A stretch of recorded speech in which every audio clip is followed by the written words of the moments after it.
Hello dear friends, Uttarakhand से बहुत बड़ी खुशखबरी निकल के आ रही है दोस्तों। यहाँ पर यूके ट्रिपल एससी की तरफ से स्टेनोग्राफर के लिए यहाँ पर भर्ती का नोटिफिकेशन जारी कर दिया गया है, जो कि बम्पर भर्ती निकल के आ रही है उत्तराखंड अधीनस्थ सेवा चयन आयोग की तरफ से।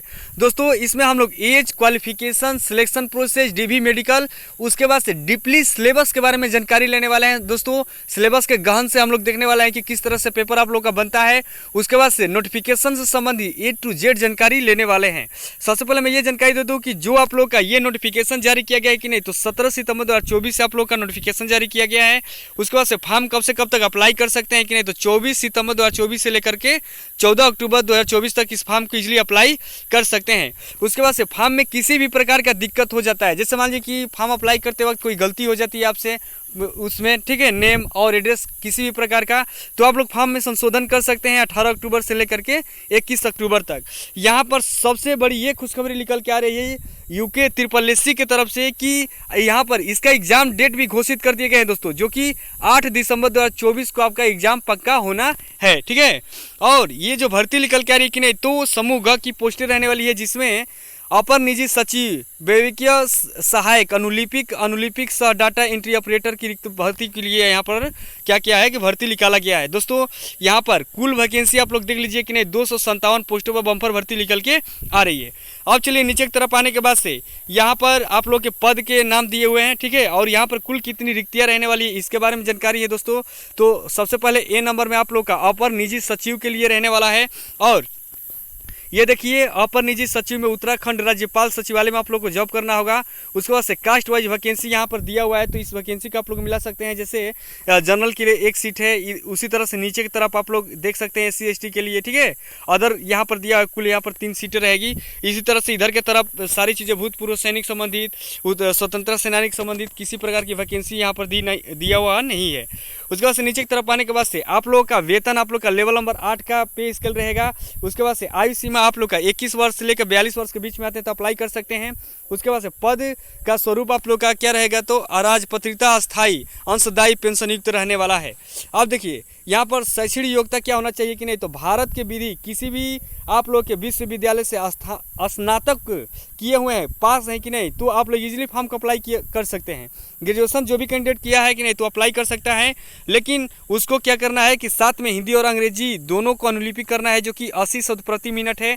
कंप्यूटर पर अंग्रेजी हिंदी टंकन में 4000 की डिप्रेशन प्रति घंटे की दर से आप लोग करना होगा। अब देखिए अधिमान्य अर्हताएं का मतलब ये होता है कि दोस्तों अगर ये भी आप लोग के पास क्वालिफिकेशन रखता है कि नहीं, तो सबसे पहले आपकी वैधता दी जाएगी। इसके कहने का मतलब ये है कि जैसे नॉर्मल एक कैंडिडेट है, ठीक है, तो वो ग्रेजुएशन किया है। अब फिर एक और कैंडिडेट है जिसने यहाँ पर प्रादेशिक सेना में 2 वर्ष की न्यूनतम अवधि तक सेवा दिया हो, ठीक है, भूतपूर्व सैनिक हो, या राष्ट्रीय कैडेट कोर की B प्रमाण पत्र यहाँ पर लिया हुआ है, तो ऐसे कैंडिडेट को क्या होगा कि अगर सेम मार्क्स मिल जाते हैं कि नहीं, तो उसको प्रथम वैधता दिया जाएगा। ये चीज़ें यहाँ पर बोल रहा है। चलिए नीचे की तरफ आते हैं, तो यहाँ पर B नंबर में आप लोग का विवेकीय सहायक के लिए अब ये भर्ती रहने वाली है पोस्ट के लिए। उसके बाद से कुल पोस्ट यहाँ पर 3 रहेगी।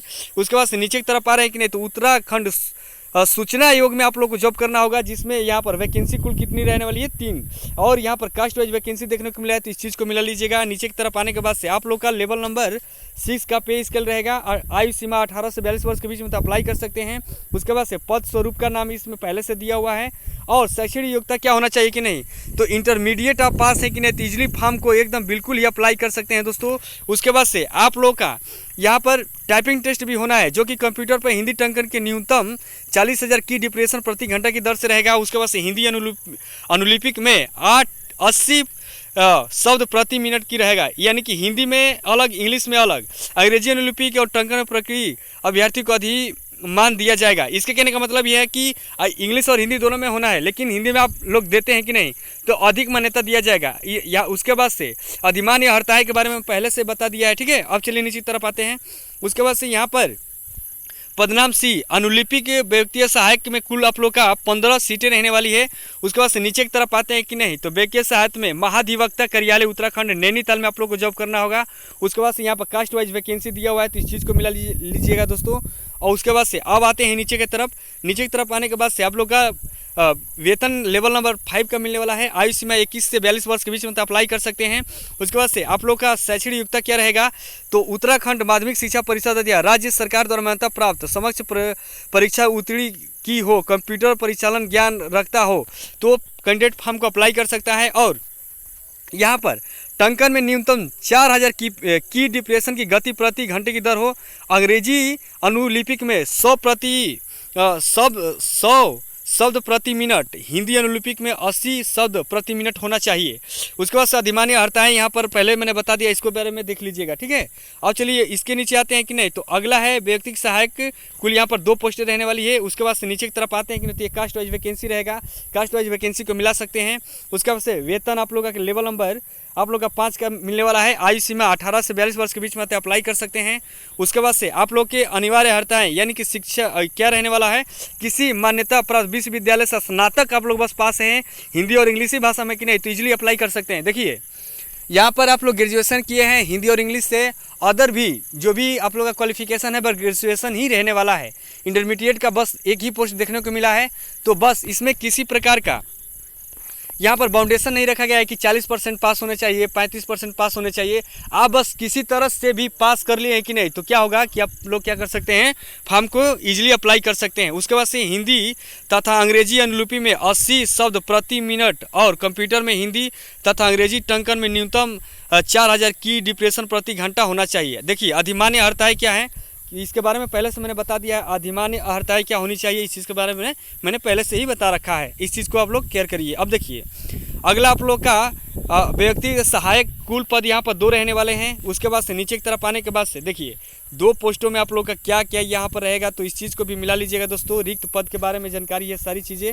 उसके बाद से इसके नीचे भी ये सारी चीज़ें रहने वाली हैं, तो ये कास्ट वाइज पूरा वैकेंसी रहने वाला है। इसके कहने का मतलब व्यक्ति सहायक में जिला विधिक सेवा प्राधिकरण अल्मोड़ा है, उसके बाद से जिला विधिक सेवा प्राधिकरण बागेश्वर है, तो ये सारी चीज़ें आप लोग मिला लीजिएगा, पोस्ट वाइज दिया हुआ है। उसके बाद से नीचे की तरफ आते हैं, ये दिया हुआ है। फिर सारी चीज़ें होने के बाद से नीचे की तरफ आते हैं, क्वालिफिकेशन देख लेते हैं दोस्तों। सारी वैकेंसी लगभग हो ही गया है। अब देखिए यहाँ पर वेतन आप लोग का लेवल नंबर 5 का पे स्केल रहेगा। आयु सीमा 18 से 42 वर्ष के बीच में आते अप्लाई कर सकते हैं। पद का स्वरूप, पद का नाम भी दिया हुआ है। उसके बाद से आप लोग का अर्हता क्या है और क्वालिफिकेशन क्या रखा गया है कि नहीं, तो माध्यमिक शिक्षा परिषद उत्तराखंड से इंटरमीडिएट परीक्षा या उसे समकक्ष सरकार द्वारा मान्यता प्राप्त कोई अन्य परीक्षा उत्तीर्ण की हो कि नहीं, तो फॉर्म को अप्लाई कर सकता है। लेकिन आपके टाइपिंग टेस्ट भी होने हैं हर एक, क्योंकि स्टोनो का ये पेपर रहने वाला है, ठीक है। यूके SSSC स्टोनोग्राफर की बस भर्ती निकाली है।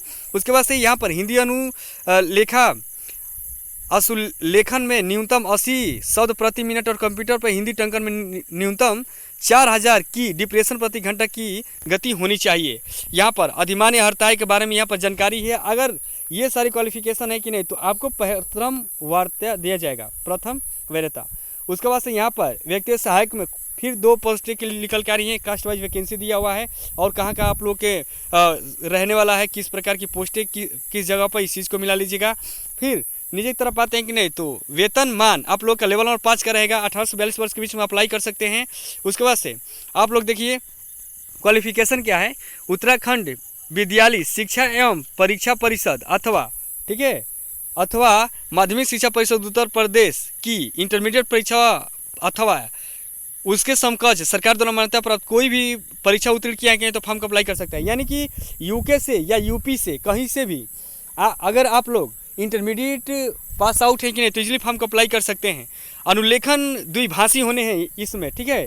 आप लोग का स्टोनो द्विभाषी होने हैं, जो कि अंग्रेजी और हिंदी दोनों में होगा। अनुलिपि अंग्रेजी में 100 तथा हिंदी में 80 शब्द प्रति मिनट तथा कंप्यूटर पर अंग्रेजी एवं हिंदी टंकन में क्रमशः 5000-4000 की डिप्रेशन प्रति घंटा की गति MS ऑफिस का ज्ञान होना बिल्कुल ही आवश्यक है। अनुलिपिक जिला फोरम के बारे में यहाँ पर जानकारी इस चीज़ को मिला लीजिएगा।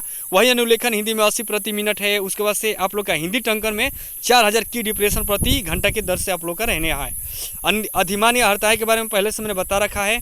उसके बाद से पदनाम, उसके बाद से पदनामीय व्यक्तिगत सहायक के लिए यहाँ पर कुल सीटें, सबसे ज़्यादा सीटें यहीं पर देखने को मिल रही है, जो कि जी पदनाम में दिया है व्यक्तिगत सहायक के लिए, ठीक है। कुल पद आप लोग का 207 पोस्टें निकल के आ रही हैं।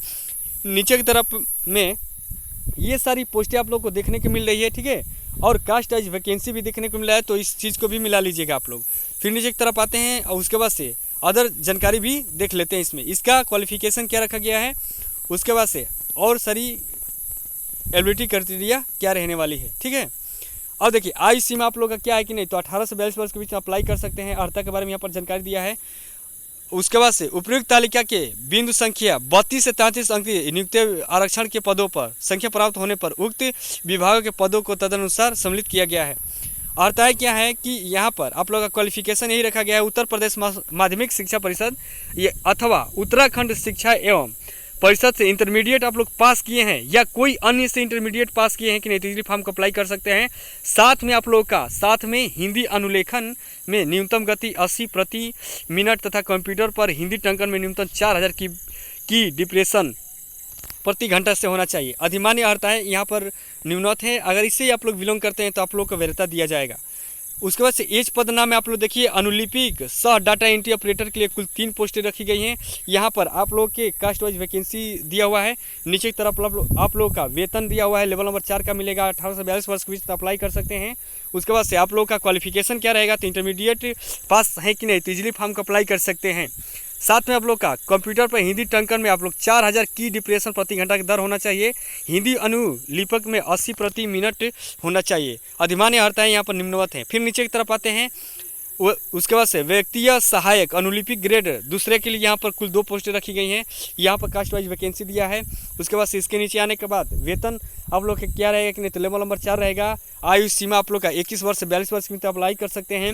और उसके बाद से इंटरमीडिएट किए हैं कि नहीं, तीसरी फॉर्म को अप्लाई कर सकते हैं आप लोग। हिंदी अनुलेखन में 80 प्रति मिनट और हिंदी टंकन में आप लोग 80 शब्द टंकन की गति 4000 की डिप्रेशन प्रति घंटा की दर से होना चाहिए। किसी मान्यता प्राप्त संस्था से 1 वर्ष का डिप्लोमा या कंप्यूटर, यानी कि 1 वर्ष का आप लोग के पास कंप्यूटर कोर्स बिल्कुल ही जरूरी है, ठीक है। इस पोस्ट के लिए अदर में यहाँ पर दिया हुआ है। अधिमान्य अर्हता है के बारे में मैंने पहले से ही बता दिया है।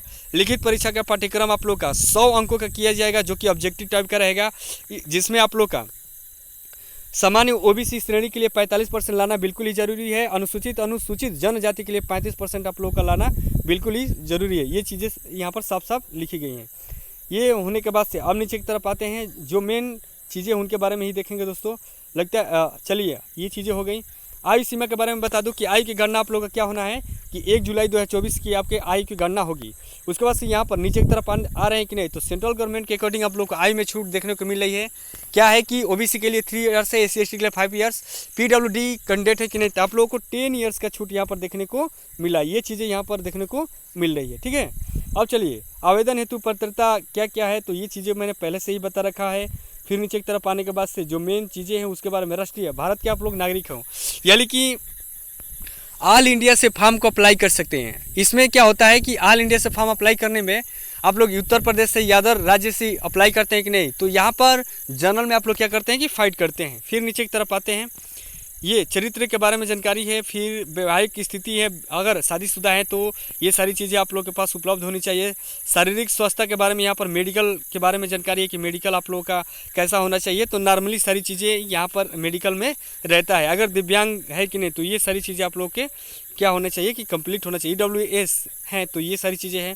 चलिए और नीचे आते हैं, मेन चीज़ें देख लेते हैं। देखिए अगर आप लोग उत्तराखंड राज्य के अंतर्राष्ट्रीय और राष्ट्रीय स्तर पर, जैसे उत्तराखंड के राज्य के आप लोग कैंडिडेट हैं, तो राष्ट्रीय अंतर्राष्ट्रीय लेवल पर आप लोग क्या किए हैं कि गेम खेले हुए हैं, जैसे आप लोग खिलाड़ी हैं, पदक विजेता हैं, तो आप लोगों को क्या होगा कि 4% भर्ती रिजर्व रखी गई है। 4% भर्ती पर आप लोग का आरक्षण देखने को मिल रहा है। जैसे यहाँ पर कौन कौन यहाँ पर कर सकता है, तो जैसे देखिए यहाँ पर सारी चीज़ें दी हुई है। जैसे ओलंपिक खेल में है तो विजेता प्रतिभाग दिया है कि नहीं, तो लेवल नंबर 10 उससे निम्न लेवल के पदों पर होना चाहिए। तो अगर आप लोग खिलाड़ी हैं कि नहीं, तो इन सब से आप लोग बिलोंग करने चाहिए। देखिए अगर आप लोग खिलाड़ी हैं, किसी प्रकार का दिक्कत हो रहा है तो कमेंट जरूर करिएगा, मैं उस चीज़ को जांच करके आप लोग को जरूर रिप्लाई कर दूंगा। चलिए अब नीचे तरफ आते हैं, फिर देख लेते हैं ये सॉरी दोस्तों, देखिए अब यहाँ पर अप्लाई करते वक्त आप लोग का मोबाइल नंबर, ईमेल आईडी, ये सारी चीज़ें हर एक फॉर्म में वही सारी चीज़ें रहती हैं। चलिए हम नीचे की तरफ और आते हैं। आने के बाद से देखिए फॉर्म अप्लाई करते वक्त आप लोग के अप्लीकेशन चार्ज भी रखे गए हैं, जो कि यूआर के लिए ओबीसी के लिए 300 रुपया है, एससी एसटी के लिए यहाँ पर 150 रुपया रखा गया है। उसके बाद से उत्तराखंड के पीडब्ल्यूडी कैंडिडेट है कि नहीं तो आप लोग के 150 से लिए। अनाथ हैं कि नहीं आपको तो 0 रुपया है। देखिए यहाँ पर सबसे सुंदर उत्तराखंड की सरकार ने काम किया है कि कोई भी कैंडिडेट जो अनाथ है, अनाथ आश्रम में पढ़ते हैं लिखते हैं, अनाथ है कि नहीं तो उन लोगों को किसी भी प्रकार का क्या करना है कि चार्ज नहीं देना है दोस्तों। फ्री में फॉर्म को अप्लाई कर सकते हैं। सारी चीज़ें हो गई, लगभग मैंने सारा चीज़ बता दिया है दोस्तों। अब चलते हैं हम लोग कहाँ पर, तो सिलेबस पर चलते हैं दोस्तों। ठीक है, सिलेबस देख लिया जाता है। ये यहाँ पर जानकारी है कि अजा के मतलब अनुसूचित जाति, इस चीज़ को मैंने पहले से बता रखा है। चलिए सिलेबस देख लेते हैं। तो सिलेबस नीचे की तरफ दिया हुआ है दोस्तों। सिलेबस यहाँ से स्टार्ट है। यहाँ पर भाग नंबर 10 से देखिए, यहाँ पर विशेष सामान्य हिंदी में भाषा एवं साहित्य में कुल यहाँ पर अंक आप लोग के 20 रखे गए हैं। कहने का मतलब है कुल 100 अंक रखा गया है। जैसे 100 अंक के ऑब्जेक्टिव टाइप के क्वेश्चन होंगे, बहुविकल्पीय ऑफलाइन पेपर होना है, और जिसमें आप लोग का 20 क्वेश्चन आप लोग का कहाँ से बन रहा है तो हिंदी से बन रहा है। हिंदी में क्या क्या है तो इन चीज़ों को आप लोग अच्छे से बारीकी से मिला लीजिएगा दोस्तों। सारा चीज़ दिया हुआ है, हिंदी भाषा, ठीक है, हिंदी भाषा ये सारी चीज़ें कहाँ से क्वेश्चन बनने हैं, इन चीज़ को मिला लीजिएगा। देखिए यहाँ पर संधि दिया है, वाक्य परिचय, अलंकार, मुहावरे, लोकोक्तियाँ, पत्र लेखन के बारे में है, जनसंचार के हिंदी कंप्यूटराइज के बारे में है, साहित्य हिंदी और सामान्य परिचय जो कि एनसीईआरटी की 12वीं कक्षाओं से संबंधित आप लोग के क्वेश्चन बनेंगे हिंदी से। ठीक है, ये सारी चीज़ें बोल रहा है। फिर नीचे की तरफ आने के बाद से भाग नंबर 2 यानी कि भाग नंबर 1, भाग नंबर 2 ऐसे ही करके आएगा। अब देखिए भाग नंबर 2 में कुल आप लोग का अंक 40 रहेंगे। ठीक है दोस्तों, कुल अंक कितने रहेंगे तो 40 अंक रहेंगे, जिसमें आप लोग का सामान्य ज्ञान और सामान्य अध्ययन से क्वेश्चन बनेंगे। और यहाँ पर भी वही इंटरमीडिएट लेवल का एनसीईआरटी बुक से ही क्वेश्चन बनने वाले हैं। तो इन चीज़ों को देखिएगा। या उसके बाद से अशाब्दिक मानसिक योग्यता क्या है तो यहाँ से सारे क्वेश्चन आप लोग को देखने को मिल जाएंगे कहाँ से बन रहे हैं। ये चीज़ें हो गई श्रृंखला, यहाँ पर ये इस चीज़ को मिला लीजिएगा। अब देखिए यहाँ पर मानसिक योग्यता है तर्क शक्ति, कहने का मतलब है कि ये जो 40 मार्क्स के क्वेश्चन बन रहे हैं इसमें आप लोग का मानसिक योग्यता एवं तर्क शक्ति भी क्वेश्चन बन रहे हैं, जहाँ पर ये सारी चीज़ें दिया हुआ है। तो मिला जी आकृति निर्माण, आकृति गिनती या सनिध, उसके बाद से आकृति या भी श्रृंखला है, सदृशता बरीकर, कागज मोड़ना काटना, ये सारी चीज़ें दी हुई है, वही सब है आप लोग का। उसके बाद से फंडामेंटल ऑफ कंप्यूटर से भी क्वेश्चन बनेंगे, उसका सिलेबस यहाँ पर दिया हुआ है। 40 मार्क्स में ही सारी चीज़ें रहेंगे। MS वर्ड दिया है और वर्ड दिया है, सॉफ्टवेयर प्रोसेसिंग कंट्रोलर, उसके बाद से वर्किंग थी डॉक्यूमेंट से संबंधित क्वेश्चन, ये सारी क्वेश्चन दिए हुए हैं। तो इस चीज़ को मिला लीजिएगा। अब चलिए नीचे की तरफ आते हैं। तो इतिहास एवं भारत एवं विश्व से भी क्वेश्चन बनेंगे। ठीक है, भारत एवं विश्व से भी क्वेश्चन बनेंगे, तो इस चीज़ को भी मिला लीजिएगा। फिर नीचे की तरफ आने के बाद से ये क्या क्या है तो सिंधी घाटी सभ्यता, उसके बाद से वैदिक सभ्यता, उत्तर दैविक सभ्यता, ठीक है, उसके बाद से जैन एवं बौद्ध धर्म से, मौर्य काल से, ये सारी चीज़ें आप लोग देखने को मिल रही है। तो इस चीज़ को देखते हुए आराम से देखते और बुक में टिक मार्क कर लीजिए। इंटर लेवल के आप लोग एनसीईआरटी बुक से सारे क्वेश्चन बनने हैं। अब चलिए ईस्ट इंडिया से भी संबंधित है। भारत में राष्ट्रवाद की विकास है, प्रथम विश्व युद्ध, राष्ट्रीय आंदोलन, उसके बाद से भारत सरकार, विश्व इतिहास, उसके बाद से भूगोल से क्वेश्चन, भूगोल से भी क्वेश्चन पूछेंगे। भारत एवं विश्व दोनों भूगोल पूछा जाएगा। ये भूगोल कौन सा रहेगा भारत एवं विश्व का, तो इंटरमीडिएट लेवल का एनसीईआरटी बुक से ही क्वेश्चन आप लोग के बनने वाले हैं। तो इस चीज़ को मिला लीजिएगा। विश्व भूगोल है, भारत का भूगोल है, तो इसमें सारी चीज़ें यहाँ पर दी हुई, तो इस चीज़ को भी मिला लीजिएगा। फिर नीचे की तरफ आने के बाद से राजनीतिक विज्ञान से भी क्वेश्चन पूछे जाएंगे। तो राष्ट्रीय आंदोलन है, राष्ट्रीय जागरूकता के उदय के कारण, उसके बाद से भारत के अंग्रेजी शिक्षा का प्रारंभ सन, ये सारी चीज़ें दी हुई है। उसके बाद से असहयोग आंदोलन, ये सविनय अवज्ञा आंदोलन, ये सब मिला लीजिए। गांधीवादी के बारे में दिया है, गांधी जी के सामाजिक विचार कर दिया, हरिजन की अवधारणा, गांधी जी के सारी चीज़ें, गांधी से सब बहुत सारे क्वेश्चन, भारतीय अर्थ राज्य व्यवस्था के बारे में है, मौलिक अधिकारों के बारे में, इन चीज़ों को टिक मार्क कर लीजिएगा। आप लोग पढ़ते रहिए, बिल्कुल आप लोग के क्या होने हैं कि क्वेश्चन बनने हैं यहाँ से 40 मार्क्स के 40 क्वेश्चन। और चलिए नीचे की तरफ आते हैं। इसी तरह से पर्यावरण से मानव अधिकार, शास्त्रों का होड़, भूमंडलीय दक्षिणी, उसके बाद से अर्थशास्त्र से भी क्वेश्चन बनेंगे, जहाँ पर भारतीय अर्थ व्यवस्था से क्वेश्चन बनने वाले हैं। तो देख लीजिएगा। उद्योग विकास से समस्याओं, नीति निर्देशक से क्वेश्चन बनेंगे। ठीक, उसके बाद से भाग 2 यहाँ पर राज्य, राष्ट्रीय, अंतर्राष्ट्रीय महत्व की समसामयिक घटनाओं के क्वेश्चन बनने वाले हैं। विश्व के देश, ठीक है, विश्व के देश। उसके बाद से आप लोग के अदर भी जो भी दिए हुए हैं, विज्ञान, तकनीकी और ज्ञान, शिक्षा, राष्ट्रीय प्रतीक, प्राधिकरण, धार्मिक स्थल, ये सारी चीज़ें क्वेश्चन यहाँ से बनेंगे। उसके बाद से यहाँ पर आप लोग को देखने को मिलेगा क्या चीज़ की अंक 40 मार्क्स के क्वेश्चन बन रहे हैं उत्तराखंड से संबंधित विधि वक्त जानकारी के बारे में। भाग नंबर तीसरा लास्ट क्वेश्चन देखिए, 40 ये उसके बाद से 20 ये, कुल मिलाकर कितना हो गया 100 क्या बन गए क्वेश्चन आपके बने हैं 100 मार्क्स के। ये चीज़ें यहाँ पर देखने को मिल रही है। उत्तराखंड का भौगोलिक परिचय, स्थिति और विस्तार के पर्वतर चोटियों के बारे में है। उसके बाद उत्तराखंड का इतिहास है, ठीक है। उत्तराखंड का जल स्रोत है, सिंचाई के बारे में, उत्तराखंड की अर्थव्यवस्था है, और उसका उत्तराखंड का सांस्कृतिक पक्ष है, उत्तराखंड की सामाजिक व्यवस्था एवं राजनीतिक, ये सारी चीज़ें दी हुई हैं दोस्तों। तो इन चीज़ों को मिला लीजिएगा, यानी कि 40 क्वेश्चन उत्तराखंड के आप लोग के जीके से आने हैं, ठीक है। तो उत्तराखंड का जो भी जीके है, करंट अफेयर है, वहाँ से डायरेक्ट आप लोग के 40 मार्क के क्वेश्चन पूछेंगे। तो इन चीज़ों को आप लोग देख लीजिएगा। यहाँ पर उत्तराखंड में जैव विविधता है, अन्य विधि विषय के बारे में है, राज्य की सामान्य प्रशासनिक व्यवस्था व महत्वपूर्ण योजनाएं के बारे में दिया है, उत्तराखंड के पर्यावरण एवं परिस्थिति की दशाएं एवं जल या वायु, ये सारी चीज़ें आप लोग मिला लीजिएगा। उत्तराखंड का आप लोगों का बुक सामान्य ज्ञान का खरीदना होगा, उसके बाद से करंट अफेयर भी खरीदना होगा। ये रहा सिलेबस दोस्तों। क्यों देखिए, सिलेबस के बारे में जानकारी दे दूँ कि जो कैंडिडेट अगर सिलेबस को टिक मार्क कर लिया और उसके अकॉर्डिंग पढ़ रहा है कि नहीं, तो उसका सिलेक्शन कहीं नहीं जाना है, ठीक है। अगर आप लोग इधर उधर भटकते हैं, सिलेबस को नहीं देखते हैं कि सिलेबस में आखिर में दिया क्या है, सिलेबस के अकॉर्डिंग अगर तैयारी करते हैं, पढ़ते हैं कि नहीं, तो आपके बिल्कुल ही क्या करना है कि सिलेक्शन हो जाने हैं, ठीक है दोस्तों। अगर यूके SSSC नोटिफिकेशन के अकॉर्डिंग कोई भी दिक्कत हो जाता है, ठीक है दोस्तों, तो आप लोग कमेंट जरूर करिए, मैं जल्द से जल्द रिप्लाई कर दूंगा। वीडियो में जानकारी आप लोग को अच्छी लगी है तो वीडियो को लाइक करिए, चैनल को सब्सक्राइब करिए। थैंक यू दोस्तों।